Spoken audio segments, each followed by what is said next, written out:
Sua empresa tem um CNPJ, mas a obra tem outro.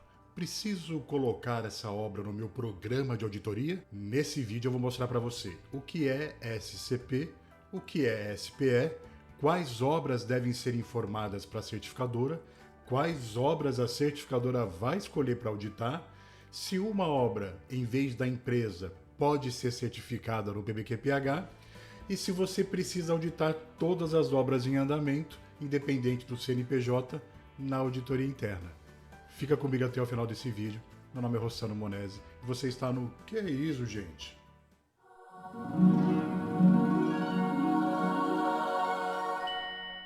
Então vamos lá, vamos tirar essa dúvida. É muito comum hoje em dia as empresas terem obras com CNPJ diferente. Isso por questões fiscais, questões contábeis, parcerias que são feitas, então é muito comum. E para isso, normalmente, as empresas construtoras abrem ou fazem um contrato SCP ou SPE. O que é SCP? SCP está lá a definição no SIAC, no regimento completo, na página 10, capítulo 2, definições. É uma sociedade em conta de participação. O que significa?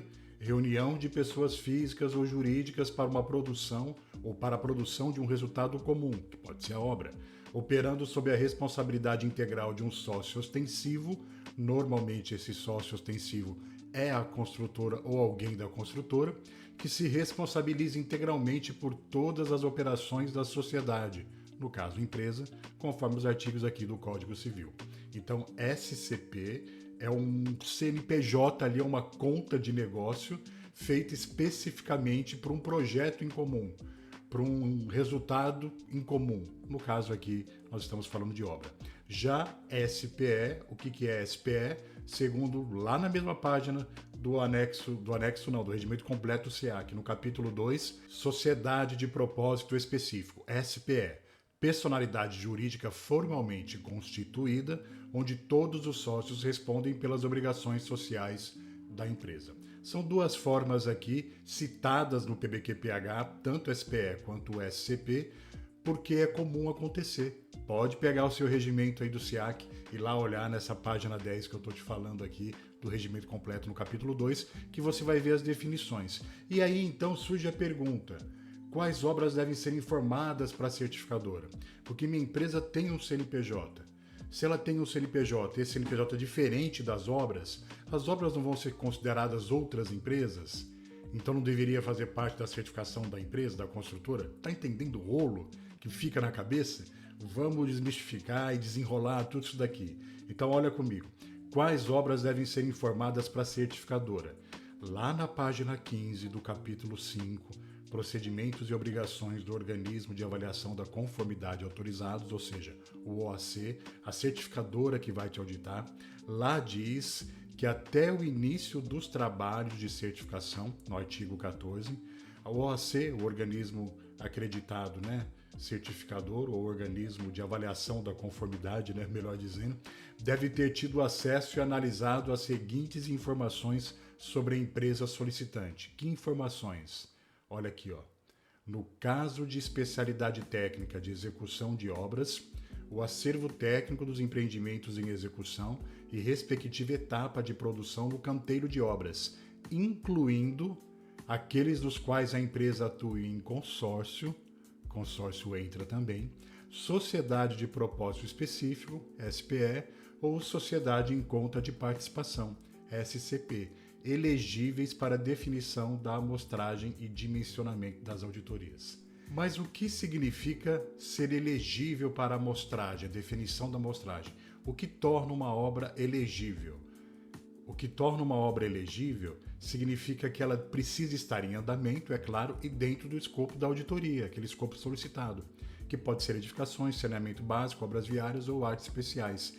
E o organismo certificador vai dimensionar o número de dias de auditoria com base nessas obras em curso, ou seja, nas obras em andamento. Por isso, a empresa construtora tem que prover uma listagem formal para o organismo avaliador da conformidade, incluindo aquelas obras na forma de consórcio, SPE ou SCP, citando também lá, independente da porcentagem que possua, porque no caso de consórcio, você pode ter uma porcentagem menor ali naquela obra, mas você vai ter que informar do mesmo jeito. Bem como implementar o SGQ em todas as obras do escopo. Isso aqui é muito interessante.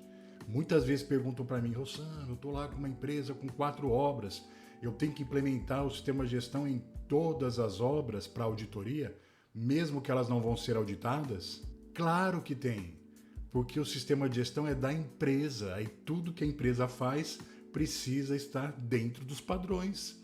Se a obra é da empresa, mesmo que tenha um outro CNPJ, ela precisa estar com o SGQ implementado, como diz aqui nesse artigo 9, que você vai encontrar lá no PBQPH. Mas quais obras, então, a certificadora vai escolher para auditar? Você tem aí 4 obras em andamento, só um exemplo. Quais ela vai escolher para auditar, o organismo certificador? Tem a tabelinha, então você vai ali no PBQPH, no próprio regimento completo do SIAC, você vai encontrar essa tabela aqui, ó, de número de obras mínimo aí que deve ser auditado. Se sua empresa então tem 4 obras, numa auditoria inicial de certificação precisa auditar 2, se for uma auditoria de supervisão também 2 e recertificação 2. Se sua empresa, por exemplo, tem aqui 15 obras, numa auditoria inicial 4 obras, inicial fase 1, fase 2, né, certificação, nas auditorias periódicas de monitoração, aquelas anuais, 3 obras e na recertificação 4 obras. E as outras 11 que não vão ser auditadas precisam estar com o sistema de gestão implementado. Até porque nas monitorações vai haver um rodízio de obras. As que foram auditadas aqui não vão ser aqui e por aí vai. Existe esse rodízio que o organismo certificador faz. E ele escolhe, normalmente nós certificadoras escolhemos, com base na quantidade e tipo de serviços controlados que estão em andamento naquelas obras. Então nem sempre a gente quer a obra com um número maior de funcionários ou a obra com mais serviços em andamento. A gente vai procurar mesclar etapas de obra, pode ser uma que esteja logo no início ali, na parte de fundação, a outra já está em estrutura, uma outra em acabamento, a gente prefere mesclar para poder pegar serviços em estágios diferentes e também verificar a maturidade do sistema de gestão. Aí você me pergunta, uma obra pode ser certificada no lugar da empresa, nem citar o CNPJ da empresa e direto lá para o CNPJ da obra? Pode isso? O que é obra? Lá no PBQPH, na página 9, no capítulo 2, definições, fala o que é obra. É toda a construção, reforma, fabricação, recuperação ou ampliação realizada por execução direta por uma empresa construtora ou indireta por uma empresa construtora, ou por um conjunto de empresas de execução de serviços de obra, no caso de consórcio, por exemplo, objeto de um ou mais contratos de execução específicos, que pode ser até um SCP, uma SPE e por aí vai. Então, obra não é empresa. Obra é uma atividade de uma empresa construtora. Sendo assim, a resposta é não. Não pode certificar a obra. A obra, ela faz parte da empresa construtora, a empresa é certificada, por isso que todas as obras que a empresa tem aparecem no certificado. Todas as obras que estão em andamento aparecem no anexo do certificado PBQPH, porque elas foram auditadas por amostragem. Então, mesmo aquela empresa lá que tinha 15 obras, só foram vistos 4 na certificação, as outras 11 também aparecem no certificado, porque subentende-se que o sistema de gestão está implementado lá e funcionando normalmente, que se o auditor tivesse escolhido ela para verificar, iria verificar que a empresa, que a obra está funcionando normalmente. Entendeu? Então, PBQPH não certifica obra, certifica empresas construtoras que executam obras. E aí vem aquela perguntinha do início do nosso vídeo. Preciso então auditar todas as obras em andamento, independente do CNPJ, na auditoria interna? Se você prestou atenção no vídeo bem direitinho até agora, já sabe que a resposta é sim. Precisa, eu expliquei para você que o SGQ deve estar implementado em todas as obras e a certificadora vai escolher a amostragem. Então, audite na auditoria interna, deixe todo mundo ciente, atento, fazendo o sistema de gestão rodar, porque a obra pode ser escolhida na auditoria externa. E aí você pensa assim, será que eu posso omitir? Será que eu posso esconder uma obra em andamento, já que ela está com CNPJ diferente? Se o organismo certificador descobrir, o que acontece? Comenta aqui, se inscreve, curte, compartilha aí o canal, ativa o sininho para não perder os vídeos e aproveita e comenta aqui para mim. Já teve essa preocupação? de ter muitas obras e de repente falar, não vou nem citar essa aqui para o organismo certificador? Será que acontece algo? Eu vou explicar para você, mas isso é assunto para um próximo vídeo. Te vejo lá.